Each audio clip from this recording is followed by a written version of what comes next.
para lang maliwanagan tayong lahat, no? Yung ano nangyayari sa premiums kapag hindi magamit? Kasi halimbawa ako, madalang po ako sa ospital.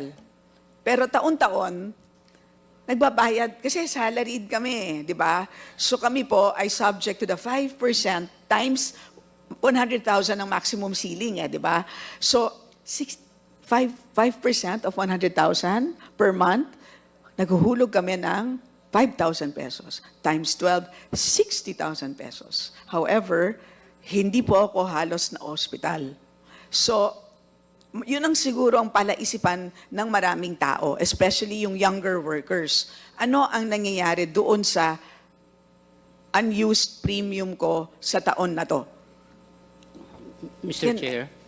Maybe, sige po, sino pwede magpaliwanag? Pwede bang si Asek Albert? Yes, Mr. Chair, Honorable Kimbo, sa isang pay-as-you-go system or parang paluwagan, kung di ka nagkasakit sa ngayon, may iba pong dapat na gumamit nung inyong binigay.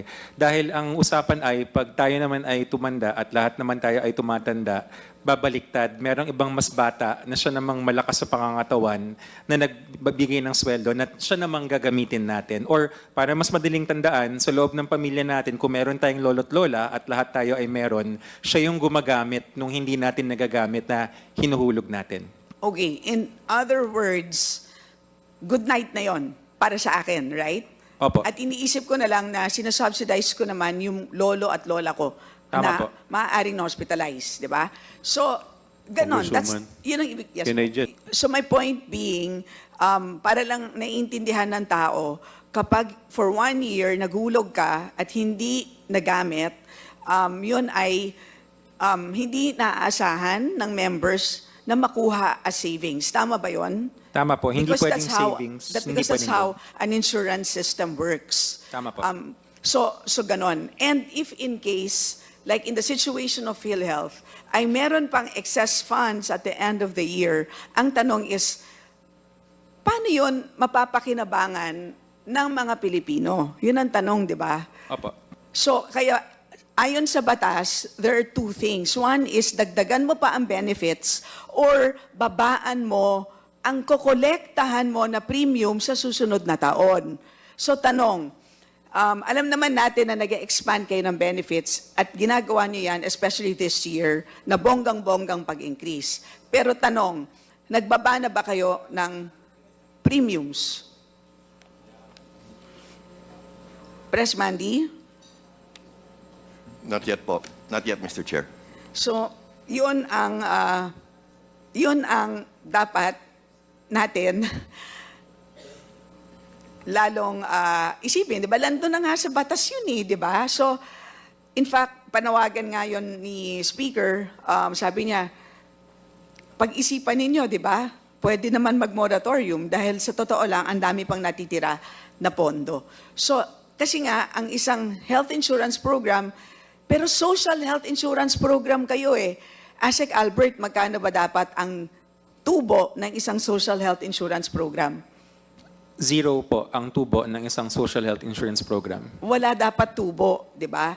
In fact, may reserves kayo na 280 billion, pero maximum reserves ito sa ilalim ng batas. So, a few more minutes, ubusin ko na po. Ano po ang sa ating, may special provision po tayo sa GAA 2024 na you are required to undergo or to have an actuarial validation. Ito po ba ay ginawa natin? Mr. Chair, may I? Yes, please, please identify yourself. Okay, Nerissa Santiago Melissa po. Santiago. Yes. Okay, please. Okay, thank you, Mr. Chair. Thank you, Honorable Kimbo.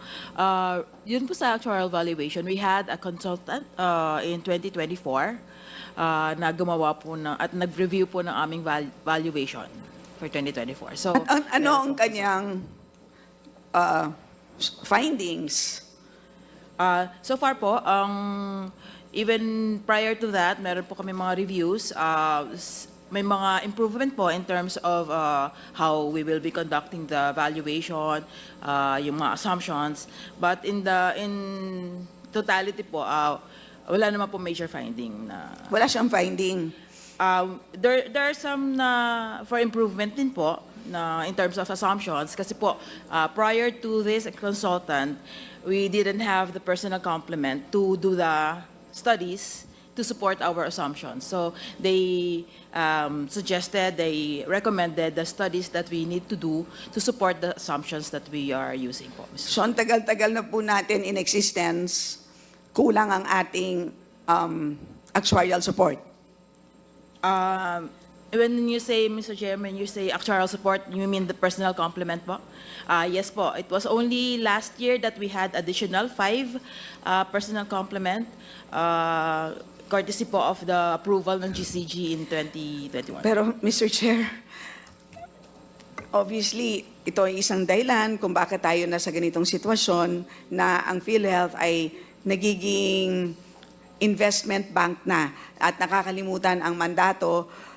Kasama tingin ko yon, kasama ang kakulangan ng actuarial studies at dapat regular yan eh. Kasi siya ang makakaalam kung gaano kababa ang pwedeng ibaba ng premium contributions. Kasi sa ngayon, ayon sa batas, kahit wala tayong ginagawa, pataas ng pataas ng pataas.